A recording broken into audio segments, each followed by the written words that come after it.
Ben yaklaşık 1,5 yıldır burada esnafım. Yani geldiğimden bu yana bu yolun hali böyle. Kışın özellikle yağmur yağdığı zaman şu gördüğünüz yerler hepsi göl gibi oluyor. Biz geçenlerde bir MER'e başvuru yaptık. Bir mail attık.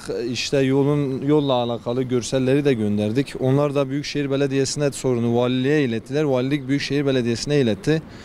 Sağ olsun arkadaşlar geldiler düzeltmeye de yalnız geldikleri zaman yanlarında hiç mucur yoktu. Sadece gelip şuradan yan taraftan malzemeyi alıp buraya dolgu yaptılar. Bu sefer yan taraf battı. Sorduğumuzda niye malzeme getirmediniz? Malzeme elimizde kalmadı dediler. Vallahi vatandaş özellikle geldiği zaman iş yerimize baktığı zaman temizlik yok diye yakınıyor. Biz de yolun halini kendileri de biliyor diye söylüyoruz. Yani yol bozuk, ondan kaynaklı araçlar özellikle yol bozuk olduğu için bujurlu yolu tercih ediyorlar.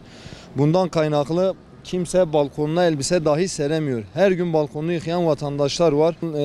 Yanılmıyorsam buranın ihalesi yapılmış. Yalnız çok geç yetkililer hareket ediyor ve taşeron firma çok geç hareket ediyor. Bir an önce bu yolun yapılmasını, bu mağduriyetin giderilmesini talep ediyorum. Ya daha önce çamurdu zaten. Yollar tam yapılmamıştı. Mucur dökülmemişti yani.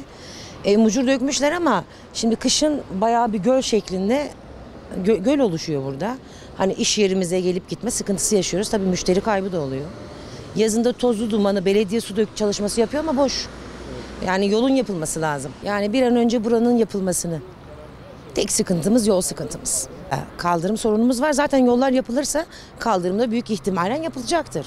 Bir an önce yapılması. 2 yıldır bu rezilliği çekiyoruz.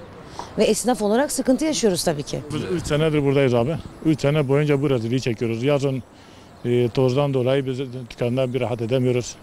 Sürekli toz baskısı altındayız. Arabalar gittiği zaman burası toz oluyor. Kışında zaten burası bir kışın gelsin yağmur yağdığı zaman bataklık oluyor. Yani sıkıntımız çok da burada bizim temennimiz belediye bir an önce gelip burada yol yapılmasını istiyoruz. Yol bile kaldırım yok. Yağmur yağdığı zaman burası sel oluyor abi. Şu anda da zaten görüyorsunuz tozdan dolayı biz görünmüyoruz. Belediye başvuru sokak olarak, esnaf olarak yapmışız abi. Kaç sefer bize bilgi geldi direkt işte ihalesini vermişiz ama 3 senedir. Tabii yapılmasını istiyoruz ya.